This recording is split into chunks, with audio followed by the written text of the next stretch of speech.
Hey guys, welcome back to the session. इस video में हम बात करने वाले हैं यूपीएससी सीएपीएफ असिस्टेंट कमांडेंट 2023 के लिए एक ऐसे टॉपिक के ऊपर। ये जो हमारा ऐसे का टॉपिक रहने वाला है, इस टॉपिक को हम नाम देते हैं सेंट्रल बैंक डिजिटल करेंसी, जिसे हम शॉर्ट फॉर्म में सीबीडीसी कहते हैं। तो प्लीज पूरा वीडियो आप ध्यान से जरूर देखिएगा। ये जो न्यूज़ है, इस चीज़ को आप साइंस एंड टेक्नोलॉजी से जोड़ करके देख सकते हैं। और ये जो टॉपिक है वो काफ़ी ज़्यादा इंपॉर्टेंट हो जाता है, क्योंकि भारत अभी क्या हुआ है कि इस डिजिटल करेंसी की तरफ अपना जो रुझान है वो काफ़ी ज़्यादा मोड़ चुका है। तो हम इसी के ऊपर ऐसे देखने वाले हैं, इसके फायदे क्या हैं, नुकसान क्या है और क्या न्यूज़ थी, इस चीज़ को भी हम कवर करेंगे, ताकि जो हमारा आने वाला पेपर है उसके अंदर हमें नहीं पता कि इसके ऊपर रिपोर्ट पूछी जाएगी या क्या पूछा जाएगा। तो कहीं ना कहीं अगर हम करंट अफेयर को भी साथ में जोड़ करके देखते हैं, तो कहीं ना कहीं एक रिपोर्ट लिखने के लिए भी हमारे पास कंटेंट होता है। हमें कम से कम उस न्यूज़ के बारे में तो पता होता है जिसके ऊपर हम रिपोर्ट भी लिख सकते हैं। आइए वीडियो को स्टार्ट करते हैं। तो प्लीज़ पूरा वीडियो को आप ध्यान से जरूर देखिएगा। कोई भी डाउट होता है, कोई भी क्वेश्चंस होते हैं, कोई भी सजेशंस होते हैं, आपके कमेंट करके जरूर बताइएगा। बात करते हैं इंट्रोडक्शन की। तो इस टॉपिक के ऊपर हम अपना इंट्रोडक्शन किस तरीके से लिख सकते हैं। तो बेसिकली इस टॉपिक को इंट्रोड्यूस करने के लिए हम क्या कर सकते हैं, कह सकते हैं कि सेंट्रल बैंक डिजिटल करेंसी, जो कि हमारी सीबीडीसी होती है, is a digital form of the national currency issued and regulated by a central bank. कहने का मतलब क्या है कि जो हमारी सेंट्रल बैंक डिजिटल करेंसी है, जिसे हम सीबीडीसी कहते हैं, ये एक डिजिटल फॉर्म ऑफ करेंसी है जो कि हमारे सरकार के द्वारा, यानी कि किसी भी देश के जो हमारे एक सेंट्रल बैंक होती है, उस बैंक के द्वारा इसे इशू किया जाता है, इसे रेगुलेट किया जाता है। अगर मैं बात करूं तो it's aim to provide a secure, यानी कि इसका लक्ष्य जो होता है वो प्रोवाइड करना होता है, जैसे कि सिक्योरिटी यानी कि सुरक्षा, एफिशिएंट यानी कि पारदर्शिता, एंड इंक्लूसिव पेमेंट सिस्टम, यानी कि जो हम बात करते हैं ना कि डिजिटल करेंसी के अंदर हमें सिक्योरिटी नहीं मिलती, हमें इफिशियंसी नहीं मिलती, तो कहीं ना कहीं उस चीज को हमारे सरकार का ये लक्ष्य होता है, या किसी भी सरकार का ये लक्ष्य होता है, उसके सेंट्रल बैंक का ये लक्ष्य होता है कि वो क्या करे, इन सभी सिस्टम के अंदर वो क्या करे, इफिशियंसी लाए, सिक्योरिटी प्रोवाइड करे, और इसके वजह से जो इंस्टेंट ट्रांसफर है वो हो सके, जिसके वजह से हमारी जो कैश के ऊपर रिलायबिलिटी है वो कहीं ना कहीं कम हो जाए। तो बेसिकली इसका लक्ष्य यही होता है। इसी लक्ष्य को लेकर के हम क्या करते हैं, डिजिटल करेंसी को लेकर के आते हैं। इससे होगा क्या, इससे होगा ये कि potentially transforming the financial landscape. इससे होगा ये कि आजकल जो हम किसी भी चीज को ट्रांसफर करने के लिए एक कैश के ऊपर डिपेंडेंट रहते हैं, वो कहीं ना कहीं चेंज होगा, जिसके वजह से जो हमारा फाइनेंशियल लैंडस्केप है वो भी कहीं ना कहीं ट्रांसफॉर्म होता हुआ नजर आएगा। तो कहीं ना कहीं ये हमारा इंट्रोडक्शन होता है। अगर इंट्रोडक्शन आपको ये बड़ा लग रहा है, तो आप इस चीज को भी इंट्रोड्यूस करके लिख सकते हैं। इसके अंदर हमने क्या लिखा हुआ है कि सीबीडीसी यानी कि central bank digital currency is a digital representation of the fat currency, यानी कि जो हमारी सीबीडीसी होती है, ये क्या होती है, सेंट्रल बैंक डिजिटल करेंसी एक फैट करेंसी का डिजिटल रिप्रेजेंटेशन होता है। अब बोलेंगे फेट करेंसी क्या होती है।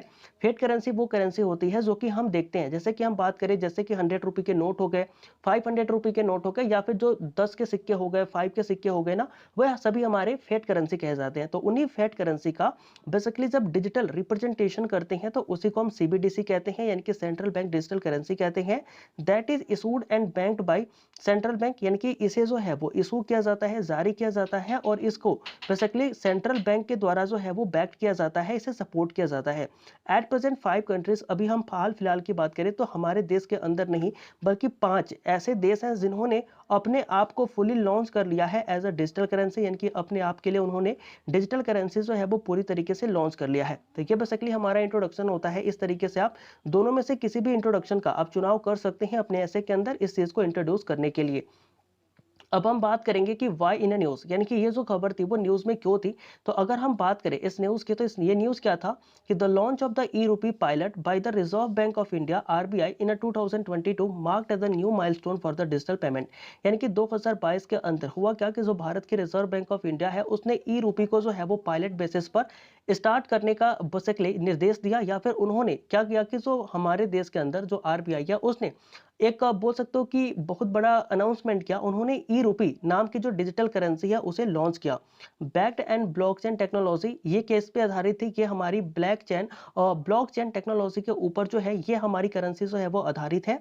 This central bank digital currency, जिसे हम सीबीडीसी कहते हैं, is an electronic version of the physical रूपी, यानी कि जो हमारी सीबीडीसी होती है, जिसे हम सेंट्रल बैंक डिजिटल करेंसी कहते हैं, ये एक electronic version of the physical rupees होती है, potentially representing a more secure and the governmental support alternative to private digital currency. जैसे अगर मैं बात करूं तो इस लाइन से आप बस ये समझ जाइएगा कि अगर हम बात करें बिटकॉइन की, इथेरियम की, तो ये सभी क्या है, ये प्राइवेट कंपनी के द्वारा लाए गए हमारे डिजिटल करेंसी है। अगर आप इसमें इन्वेस्ट करते हो, कल को ये कंपनी डूब जाती है तो इसके अंदर कोई भी सिक्योरिटी नहीं होती। लेकिन हमारी जो गवर्नमेंट है जब क्या करेगी, इस electronic version of digital currency को लेकर के आएगी, तो होगा क्या कि इसके अंदर आप काफी ज्यादा सिक्योर रहेंगे। गवर्नमेंट इस चीज को सपोर्ट करेगी, यानी कि इस चीज का अब बोल सकते हो कि नुकसान होने आपका काफी कम चांसेस होंगे कि आप जो है वो घाटे में जाएंगे। तो कहीं ना कहीं आपको गवर्नमेंट का सपोर्ट होगा, तो आप इस करेंसी के ऊपर रिलाई भी कर सकते हैं। तो इसी चीज के लिए ये जो चीज थी वो भारत में बहुत ज्यादा फेमस थी कि लोग जो है वो ई रूपी की तरफ अब धीरे धीरे बढ़े। सरकार ने भी इस चीज को नोटिस किया और सरकार ने भी पायलट बेसिस पर ई रूपी के नाम से जो अपनी डिजिटल बैंक करेंसी है उसके इसको लॉन्च किया। तो कहीं ना कहीं ये हमारी न्यूज थी, तो आपको समझ में आया होगा कि ये न्यूज कितनी इंपॉर्टेंट है हमारे देश के लिए। अब हम बात करेंगे कि ये जो डिजिटल करेंसी है इसकी आवश्यकता हमें क्यों है। तो what are the need of digital currency, कि हमें जो डिजिटल करेंसी है उसकी नीड क्या है। तो सबसे पहली नीड है इफिशियंसी की। इफिशियंसी यानी कि दक्षता। किस तरीके से अगर मैं बात करूं तो digital currency enable faster and cheaper transactions, eliminating the intermediaries and the reducing transactional friction in the economy. कहने का मतलब ये है कि जो हमारी डिजिटल करेंसी है ये क्या करेगी, काफी ज्यादा बोल सकते हो कि तेजी के साथ और काफी सस्ते दरों पे हम क्या कर सकते हैं, अपने ट्रांजैक्शन को कर सकते हैं। अगर हम यहाँ पर ट्रांजैक्शन करते हैं तो ये क्या करेगा, जो हमारे इंटरमीडिएटरीज होते हैं, जिनको हम बिचौलिया बोलते हैं, उनको कहीं ना कहीं ये खत्म कर देगा। और जो हमारी ट्रांजैक्शन के अंदर बोल सकते हो एक तरीके से फ्रिक्शन होती है, उस कहीं ना कहीं फ्रिक्शन को यानी कि उस घर्षण को भी हम कहीं ना कहीं कम कर सकते हैं अपनी इकोनॉमी के अंदर। तो कहीं ना कहीं ये हमारी इफिशियंसी होती है। तो इफिशियंसी की वजह से हम कह सकते हैं कि हमें डिजिटल करेंसी की जो नीड है वो अभी भारत के अंदर है। दूसरा हम बात करेंगे फाइनेंशियल इंक्लूजन की। फाइनेंशियल इंक्लूजन क्या होता है, तो it's provide access to the financial service for the unbanked and the unbanked population. कहने का मतलब ये है कि आप देखिएगा तो भारत के अंदर बहुत लोग ऐसे हैं ना जिनके अभी अकाउंट नहीं खोले गए।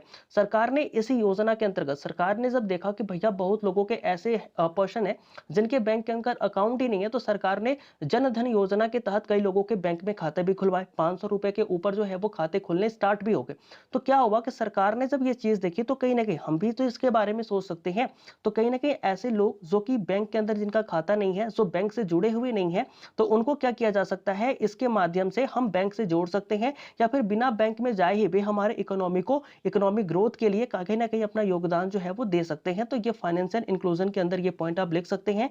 इसलिए भी हम कह सकते हैं कि हमें जो है वो डिजिटल करेंसी की नीड है। तो कहीं ना कहीं ये दो पॉइंट हमें बताते हैं कि किस तरीके से हमें डिजिटल करेंसी की आवश्यकता है। नेक्स्ट जो हमारा थर्ड पॉइंट होता है उसे हम बोलते हैं सिक्योरिटी यानी कि सुरक्षा। सुरक्षा हमें कहती है कि हमें डिजिटल करेंसी जो है वो लेकर के आनी चाहिए। अगर मैं बात करूं तो digital currency offers enhance security features, यानी कि जो हमारी डिजिटल करेंसी होती है वो काफी ज्यादा सिक्योरिटी जो है, काफी ज्यादा सिक्योरिटी फीचर्स जो है वो इनहेंस करके रखती है और वो हमें देती भी है। Reducing the risk of the counterfeiting and the fraud compared of the physical cash. अगर आपके पास फिजिकल कैश है तो उसके अंदर जालसाजी भी हो सकती है, आपको नकली नोट भी मिल सकते हैं, आपके साथ फ्रॉड भी हो सकता है। लेकिन क्या कि जब आप इस डिजिटल करेंसी का यूज करेंगे ना, तो आपको इन सारी चीजों की सिक्योरिटी होगी। तो कहीं ना कहीं जो सिक्योरिटी है वो भी हमें कहती है कि हमें डिजिटल करेंसी की भारत के अंदर नीड है।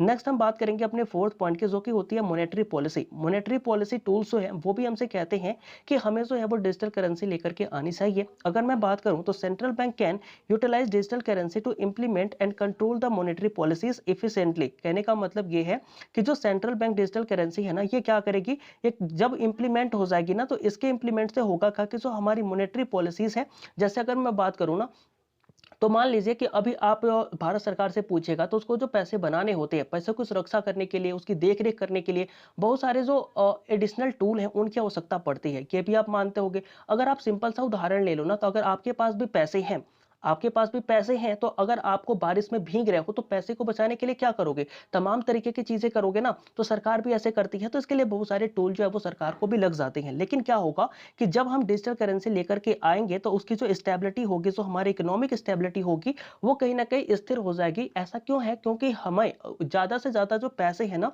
वो उसके ऊपर देख रेख में नहीं खर्च करने पड़ेंगे, उसके मॉनेटरी पॉलिसी में नहीं खर्च करने पड़ेंगे। जैसे कि हम उस पैसे को ना अपने स्टेबिलिटी के ऊपर खर्च कर सकते हैं, जिसकी वजह से हमारी जो चीजें हैं वो स्टैब्लिश होंगी, अच्छे से रहेंगी। तो कहीं ना कहीं ये जो हमारी फोर्थ पॉइंट है इसके अंदर ये सारी चीजें आप लिख सकते हैं। अब हम बात करेंगे एडवांटेज की कि हमारा एडवांटेज क्या है अगर हम इस डिजिटल करेंसी को लेकर के आते हैं। तो एडवांटेज के अंदर सबसे पहली बात तो आप ये लिख सकते हो कि इसकी एक्सेसिबिलिटी का मतलब होता है कि ये लोगों के पास बहुत ही इजीली वे में पहुंच सकती है। अगर मैं बात करूं तो digital currency allow for easy access to financial service, यानी कि जो हमारे डिजिटल करेंसीज होती है ये काफी इजीली किसी के पास भी अगर आप फाइनेंशियल सर्विस पहुंचाना चाहते हैं तो ये पहुंच जाती है।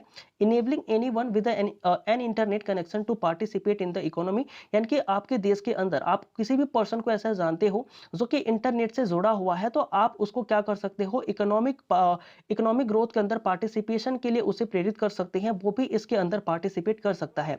तो कहीं ना कहीं जो एक्सेसिबिलिटी है ना इस चीज की वो काफी वाइडर है। अगर आपके पास 10 रुपए हैं, सपोज आप मान लो कि आपके पास 10 रुपए हैं और आपका दोस्त जो है वो लखनऊ के किसी दूसरे जिले में रहता है और आप किसी अलग जिले के अंदर रहते हो, तो क्या होगा कि अगर आपको पैसे देने हैं उसको तो क्या करोगे, आप पैसे देने के लिए उसके घर तक जाओगे, जाहिर सी बात है। लेकिन अगर ये डिजिटल करेंसी होती है तो क्या करोगे, आप यहां से भी पैसे उसे दे सकते हो, चाहे वो भारत के किसी कोने के अंदर ही क्यों ना हो। तो एक्सेसिबिलिटी जो है वो इसको बताती है कि ये इसका एडवांटेज हो जाएगा।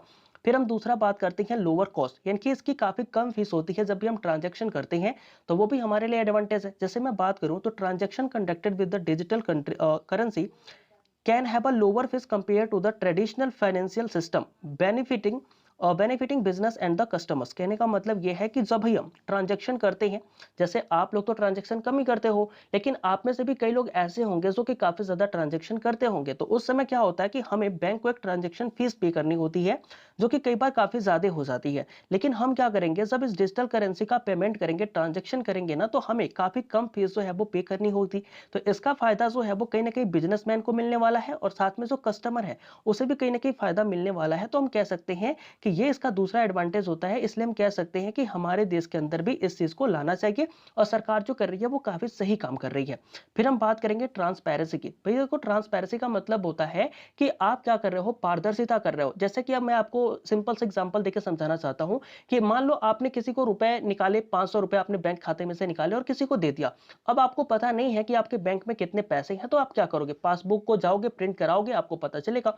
लेकिन क्या होगा कि जब आप डिजिटल करेंसी का इस्तेमाल करेंगे ना, तो सारा बायोडाटा आपके सामने रहेगा कि हाँ आपने 500 रुपए निकाले, तो अब आपके अकाउंट में 2000 कुछ रुपए बचे हुए हैं, जितने भी होंगे उसमें से 500 रुपए माइनस कर देगा। तो कहीं ना कहीं ये जो ट्रांसपेरेंसी है ना, ये आपको वहां पर देखने को मिलेंगी। तो इसलिए मैं कह सकता हूं कि जो ट्रांसपेरेंसी है वो काफी ज्यादा एडवांटेज के अंदर भी देखी जा सकती है कि digital currency transaction are recorded on a public ledger. कहने का मतलब ये है कि जो हमारा डिजिटल करेंसी है उसका ट्रांजैक्शन हमारे पब्लिक बही खाते, लेजर का मतलब बही खाता, तो पब्लिक बही खाते के ऊपर जो है वो रिकॉर्ड होता है। प्रमोटिंग द ट्रांसपेरेंसी, जो कि हमारी क्या करता है, ट्रांसपेरेंसी यानी कि पारदर्शिता को प्रमोट करता है। And reduce the potential of the corruption of the illicit activities, जो भी हमारे इलिसिट एक्टिविटीज होती हैं, करप्शन होती हैं, इन सारी चीजों को क्या करेगा, कहीं ना कहीं ये साइड आउट करेगा। कहीं ना कहीं इन सारी चीजों को ये खत्म करने के अंदर काफी एक महत्वपूर्ण रोल जो है वो प्ले कर सकता है। इसलिए हम कह सकते हैं कि इसके एडवांटेज के अंदर हम ट्रांसपेरेंसी को भी लिख सकते हैं। अब हम बात करते हैं इसके एडवांटेज के अंदर, वो हमारा होता है फाइनेंशियल एम्पावरमेंट। फाइनेंशियल इंपावरमेंट का मतलब क्या होता है, इस चीज को भी हम समझते हैं।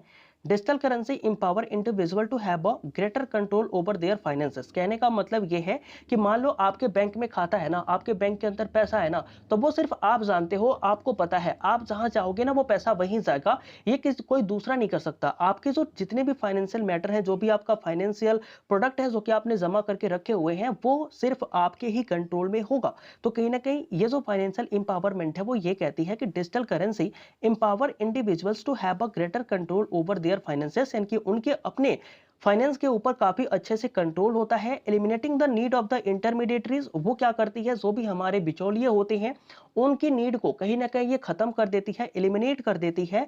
And providing the financial autonomy, और कहीं ना कहीं जिनके पैसे होते हैं ना उनको ये फाइनेंशियल एटोनॉमी कहीं ना कहीं प्रोवाइड करती है। तो कहीं ना कहीं ये फाइनेंशियली आपको इंपावरमेंट बना रही है, फाइनेंशियली आपको सशक्त बना रही है। इसलिए हम कह सकते हैं कि ये हमारे देश के लिए, हमारे जनता के लिए काफी ज्यादा जरूरी है। अब हम बात करते हैं इसके पांचवें एडवांटेज की, वो है क्रॉस बॉर्डर ट्रांजैक्शन। जैसे मान लो आपके घर का कोई पर्सन है जो कि फॉरेन में रहता है, अमेरिका मान लो, कहीं पर भी मान लो वो कमा रहा है। अब उसको पैसे अगर भारत के अंदर भेजने हैं तो वो क्या करता है, पहले पैसे वो कन्वर्ट करता है, फिर पैसे आपको मिलते हैं। ये बात आपको पता होगी। तो कहीं ना कहीं अगर जो क्रॉस बॉर्डर ट्रांजैक्शन की बात करते हैं ना, तो उसके अंदर भी ये चीज काफी ज्यादा इंपॉर्टेंट हो जाती है, एडवांटेज के अंदर आती है। किस तरीके से आती है इस चीज को भी हम देखते हैं। Digital currency facilitate seamless and efficient cross border transaction. कहने का मतलब ये है कि जो हमारी डिजिटल करेंसी की फैसिलिटीज है ना, ये क्या करती है, काफी एफिशिएंट क्रॉस बॉर्डर ट्रांजैक्शन आपको शो करती है। Eliminate the barrier such as a currency conversion and long settlement time. कहने का मतलब ये है कि जो हमारे देश के अंदर, अगर मैंने पहले भी आपको बताया कि आपको करेंसी को कन्वर्ट कराना पड़ता है, तो कहीं ना कहीं उसका जो झंझट होता है ना, उसे ये एलिमिनेट कर रही है। और साथ में जो आपको बहुत लंबे समय लग जाते हैं बैंक के चक्कर काटते काटते कि मेरा पैसा आया कि नहीं आया, तो उस चीज को भी कहीं ना कहीं ये काफी अंदर आप बोल सकते हो काफी जल्दी जो है वो सेटलमेंट करके आपको पैसे आपके पास पहुंचा देगी। यानी कि क्रॉस बॉर्डर ट्रांजैक्शन के अंदर भी ये काफी ज्यादा इंपॉर्टेंट हो जाती है। इसलिए इस करेंसी को भारत काफी जल्दी से जल्दी क्या करे, प्रमोट करे, भारत के अंदर लेकर के आए। तो ये हमारे एडवांटेज के अंदर आता है। फिर हम बात करेंगे हमारे वो चैलेंजेस कौन कौन से हैं। तो अगर हम बात करते हैं अपने चैलेंजेस की ना, तो चैलेंजेस के अंदर क्या देख सकते हैं। पहला होता है रेगुलेटरी कंसर्न। यानी कि सबसे पहले तो कंसर्न यही उठता है कि हम इसे रेगुलेट किस तरीके से करेंगे। ठीक है, तो रेगुलेटरी कंसर्न के अंदर हम क्या लिख सकते हैं कि digital currencies poses a regulatory challenges related to the customer protection, money laundering, privacy and the financial stability. यानी कि सरकार के सामने सबसे बड़ी चुनौती तो ये है कि वो इन डिजिटल करेंसी को किस तरीके से रेगुलेट करेगी, किस तरीके से आने वाले चैलेंजेस जैसे कि कंज्यूमर का प्रोटेक्शन कैसे करेगी, वो मनी लॉन्ड्रिंग के केसेस कैसे संभालेगी, प्राइवेसी किसी की किस तरीके से सरकार बनाए के रखेगी, या जो फाइनेंशियल स्टेबिलिटी है वो किस तरीके से रेगुलेट करके रखेगी। इसको रेगुलेट करने के अंदर सरकार को काफी ज्यादा दिक्कत होने वाली है। तो ये हमारा पहला जो है वो कंसर्न, पहला जो चैलेंजेस है वो नजर आता है। दूसरा हमारा चैलेंज होता है साइबर सिक्योरिटी रिस्क। अगर मैं साइबर सिक्योरिटी की बात करूं ना, तो ये अलग से भी एक टॉपिक है, इसके ऊपर भी मैंने ऐसे कराया है, उसे भी जाकर के आप देख सकते हैं। शायद हमारा पहला ही ऐसे इस वर्ष के लिए इसी के ऊपर था। अगर मैं साइबर सिक्योरिटी की बात करूं, the digital nature of the crypto currencies make them vulnerable to hacking, theft and cyber attack, jeopardizing user fund and trust. कहने का मतलब क्या है, कहने का मतलब ये है कि जो हमारे डिजिटल नेचर के क्रिप्टो करेंसीज हैं, इनको हमने देखा है हुआ कि कई बार इनको लोग जो है वो हैक कर लेते हैं, कई बार हैक करके इनकी चोरी कर ले जाती है, कई बार इनके ऊपर साइबर अटैक भी होते रहते हैं। तो कहीं ना कहीं जो हमारी करेंसी है वो भी इसी का एक फॉर्म होगा, तो इसके ऊपर भी ये सारी चीजें लागू होंगी। तो सरकार इन सारी चुनौतियों को किस तरीके से टैकल करेगी, ये भी सरकार के लिए एक बहुत बड़ी चुनौती जो है वो होने वाली है। अब हम बात करते हैं इसकी वोलेटिलिटी की। देखो, वोलेटिलिटी का मतलब क्या होता है कि digital currencies often experiences significant price volatility. कहने का मतलब यह है कि जो डिजिटल करेंसी की एक्सपीरियंस है ना, वो क्या होती है, वोलेटिलिटी रहती है, वो ऊपर नीचे होती रहती है, which can deter their adoption as a stable medium of the exchange and store of the values. तो कहीं ना कहीं इसको स्टेबल मीडियम एक बनाना होगा कि कौन इसे एडॉप्ट करेगा, कैसे इसको हम एक्सचेंज करेंगे। तो कहीं ना कहीं हर दुकान पे, हर जगह पे इसकी वैल्यू जो है ना वो बराबर हो, इसको हर जगह हम भेज पाए, हर जगह लोग इसको एक्सेप्ट कर पाए। ये सारी जो चीजें है ना वो हमारे वोलेटिलिटी के अंदर भी कंसर्न कर सकते हैं। बेसिकली ये हमारी चैलेंजेस के अंदर भी देख सकते हैं कि लोग इसे एक्सचेंज कितना कर पा रहे हैं, लोग अपने पास कितना रख रहे हैं, अगर हम किसी को देना चाहते हैं तो क्या वो तैयार है या नहीं। तो इस चीज को कहीं ना कहीं टैकल करने की भी सरकार की जिम्मेदारी है, और ये भी सरकार के लिए एक बहुत बड़ी चुनौती सामने नजर आती है। फिर हम बात करते हैं स्केलेबिलिटी की। देखो, स्केलेबिलिटी क्या होती है कि blockchain based digital currencies faces scalability issues. यानी कि जो हमारी ब्लॉकचेन बेस्ड जो डिजिटल करेंसीज है ना, वो ये स्केलेबिलिटी इश्यूज जो है वो काफी ज्यादा फेस करती है, struggling to handle a high volume of the transaction. कई बार जब आपको बहुत ज्यादा मात्रा में चीजें जो है ना वो ट्रांजेक्शन करनी होती है, उसके अंदर आपको काफी ज्यादा दिक्कत हो सकती है। एफिशिएंटली एंड क्विकली आप बहुत जल्दी या बहुत फास्ट तरीके से, बहुत इफिशिएंट तरीके से आप उस चीज को कई बार ट्रांसफर नहीं कर पाते। अगर मैं आपको बात करूं ना, आप सिंपल सा उदाहरण लेके समझ लो यार। जैसे मैं बात करूं, मान लो आपने कभी फोन पे पैसे भेजे, लेकिन वो पैसे क्या हो गए, फंस गए, पैसे जा ही नहीं पाए, तो आपको दिक्कत होती है ना। तो सरकार के लिए ये भी तो एक चुनौती है कि इस चीज को हम कैसे टैकल करें, क्योंकि इंटरनेट सभी जगह तो नहीं है ना, तो सरकार को सभी जगह बराबर इंटरनेट करने चाहिए। वो हम स्टेप्स के अंदर देखेंगे, तो ये आप समझ सकते हो कि किस तरीके से दिक्कत कर सकती है। जो इसकी स्केलेबिलिटी है वो भी काफी ज्यादा चुनौती के रूप में देखी जाती है। फिर हम बात करते हैं एडॉप्शन बैरियर, यानी कि इसको कौन कौन एडॉप्ट कर रहा है, ये भी बहुत बड़ा एक बैरियर है, इस चीज को भी हम देख सकते हैं। तो overcoming the inertia of the exchanging frictional system, lack of awareness and the trust issues poses a significant challenge to the digital currency adoption of wide spread scale. कहने का मतलब ये है कि लोगों का जो विश्वास है ना वो इसके ऊपर धीरे धीरे ही आएगा। एक जैसे कि अगर हम बात करें, आप किसी को फिजिकल रुपये देते हो ना, किसी को 10 रुपए देते हो, तो लोगों को लगता है कि हाँ आपने 10 रुपए दिया है। लेकिन अगर आप ये जो करेंसी है किसी को सेंड करोगे, किसी को भेजोगे ना, तो उसको थोड़ा विश्वास करने में मुश्किल होगा, वो उस पर चीज पे विश्वास जल्दी जल्दी नहीं कर पाएगा, ट्रस्ट नहीं कर पाएगा, तो ट्रस्ट का इशू होगा, लोगों के बीच में अवेयरनेस उतनी ज्यादा नहीं होगी, तो कहीं ना कहीं ये ज्यादा फैल नहीं पाएगा। तो सरकार के लिए ये भी काफी बड़ी चुनौती होगी कि सरकार इस चीज को लोगों के बीच में कैसे लेकर के आती है, कैसे लोगों को बेसिकली अवेयर करती है, कैसे लोगों का ट्रस्ट जो है इसके प्रति बढ़ाती है। यानी कि एडॉप्शन बैरियर जो है वो इसके लिए काफी बड़ी चुनौती जो है वो आपके सामने नजर आएगी जब भी आप बात करेंगे डिजिटल करेंसी की। फिर हम बात करते हैं कि गवर्नमेंट को कौन से स्टेप लेने चाहिए, तो इसके अंदर हम क्या लिख सकते हैं, पहला तो है एजुकेशन एंड अवेयरनेस। यानी कि सरकार क्या कर सकती है कि एजुकेशन और अवेयरनेस को प्रमोट कर सकती है। किस तरीके से? Promote the digital currency literacy through the educational program and campaigning to ensure wider adoption and understanding among the Indian population. यानी कि सरकार क्या कर सकती है, प्रमोट कर सकती है डिजिटल करेंसी को। डिजिटल करेंसी को बेसिकली एजुकेशनल प्रोग्राम के अंदर लोगों को बताया जाए, लोगों को सिखाया जाए इसके बारे में, या फिर कैंपेनिंग करा जाए। कैंपेनिंग करने के बाद लोगों को काफी बड़ी मात्रा में यह समझाया जाए कि वो क्या करें, इस मुद्रा के ऊपर जो है वो विश्वास कर पाए, इस चीजों को समझ पाए, और इंडिया की जो पॉपुलेशन है वो इस चीज को एक्सेप्ट कर ले। ये हमारा पहला सजेशन होता है जो गवर्नमेंट को देना चाहिए, या फिर गवर्नमेंट इस चीज को फॉलो करे तो अच्छी बात है। फिर हम बात करते हैं रेगुलेटरी फ्रेमवर्क। यानी कि हमें एक रेगुलेटरी फ्रेमवर्क भी है वो तैयार करके रखना चाहिए। इसका मतलब क्या हुआ कि develop clear and comprehensive regulation to grow in the digital currency transaction. यानी कि जब भी हम डिजिटल करेंसी ट्रांजैक्शन करते हैं तो ये काफी ज्यादा बेसिकली जब भी हम इसको गवर्न करने की बात करते हैं ना, तो ये बहुत ज्यादा कॉम्प्रिहेंसिव रेगुलेशन के साथ काफी क्लियर वे में इसको डेवलप करना होगा। सेफ गार्ड कस्टमर इंटरेस्ट, यानी कि जो हमारे कंज्यूमर है ना उनके जो सेफ गार्ड्स हैं उनको कहीं ना कहीं, उनके जो इंटरेस्ट है उनको कहीं ना कहीं हम सेफ गार्ड करके रखें, ये भी हम कर सकते हैं। And the foster trust in the digital currency ecosystem, और जो भी हमारे डिजिटल करेंसी इकोसिस्टम के अंदर लोगों का ट्रस्ट है उसको हम क्या करें, जल्दी से जल्दी ज्यादा से ज्यादा बढ़ावा दें। उनका विश्वास जो है हमारे डिजिटल करेंसी के ऊपर वो काफी से जल्दी हम बढ़ाएं। तो ये सरकार को लेना चाहिए रेगुलेटरी फ्रेमवर्क के ऊपर कि वो अपने फ्रेमवर्क को थोड़ा बहुत रेगुलेट करे। फिर हम बात करते हैं इंफ्रास्ट्रक्चर डेवलपमेंट। यानी कि सरकार क्या कर सकती है कि इंफ्रास्ट्रक्चर डेवलपमेंट जो है वो कर सकती है। अगर मैं बात करूं, invest in a robust and secure digital payment infrastructure including the wide spread ability of the internet of things access and reliable mobile connectivity across the country. कहने का मतलब यह है कि सरकार को क्या करना चाहिए कि हर जगह जो इंटरनेट की कनेक्टिविटी है, हर लोगों के पास मोबाइल की जो कनेक्टिविटी है वो हो, जिसकी वजह से क्या हो कि वो इस चीज का फायदा ले पाए और वो इस डिजिटल पेमेंट को सिक्योरली, यानी कि बोल सकते हो कि सरकार को इन्वेस्ट करना चाहिए कि वो सिक्योरिटी भी प्रोवाइड करे, जिसकी वजह से जो लोग हैं ना वो बिना किसी डर के, बिना किसी झंझट के अपनी सारी चीजों को, जैसे उनके जो पेमेंट्स हैं उनको वो ट्रांजैक्शन के अंदर बदल दे। या फिर सरकार को यह भी करना चाहिए कि जो अलग अलग जगहों पर जो अवेलेबिलिटी नहीं है, सही से नेटवर्क नहीं आते, वहां पर भी सरकार को इंटरनेट जैसी चीजों को पहुंचाना होगा ताकि लोग जो है इस चीज से जुड़ पाए। तो बेसिकली ये भी हम बोल सकते हैं कि सरकार क्या करे, इंफ्रास्ट्रक्चर के ऊपर ध्यान दे। तो ये हमारा एक सजेशन हो सकता है।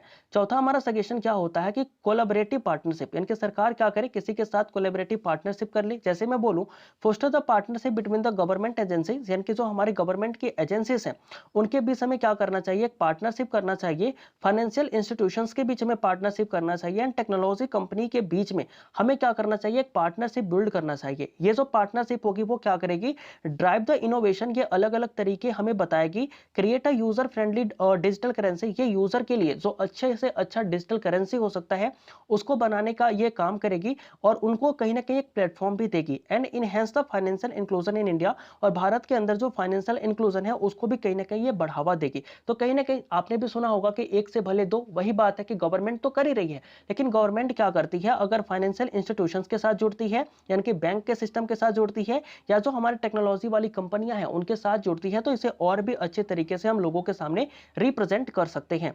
नेक्स्ट अब हम बात करेंगे कि हम इसका कंक्लूजन क्या देख सकते हैं, हमारा कंक्लूजन क्या हो सकता है इस टॉपिक के ऊपर। तो बेसिकली हम कंक्लूजन के अंदर ये कह सकते हैं कि CBDC present both opportunity and challenges to the money supply chain, यानी कि जो हमारी सीबीडीसी है जिसको हम सेंट्रल बैंक डिजिटल करेंसी बोलते हैं, ये क्या कर रही है, हमारे मनी सप्लाई चेन के लिए चैलेंजेस का भी काम कर रही है और अपॉर्चुनिटी का भी काम कर रही है।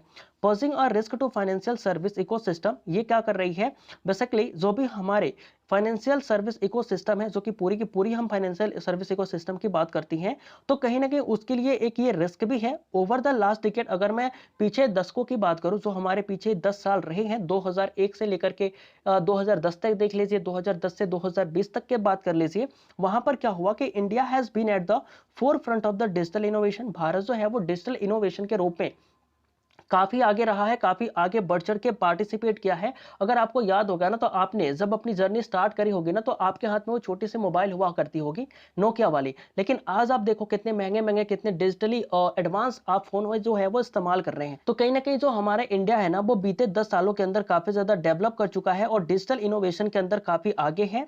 And it is the critical to India to begin the pilot programmer for the CBDC in the regulated context. और इसलिए भारत के लिए काफ़ी ज़रूरी है कि वो सबसे पहले जो इस सीबीडीसी का है ना, वो रेगुलेशन लेकर के आए। इस चीज़ को एक बार चेक करके देख ले, इसको पायलट प्रोग्राम के ऊपर जो है वो चेक करके देख ले, जो इंडिया भी कर रहा है। तो बेसिकली ये हमारा कंक्लूजन हो सकता है। आई होप कि ऐसे जो है वो आपको समझ में आया होगा। तो मिलते हैं नए वीडियो में किसी नए टॉपिक के साथ, तब तक के लिए जय हिंद।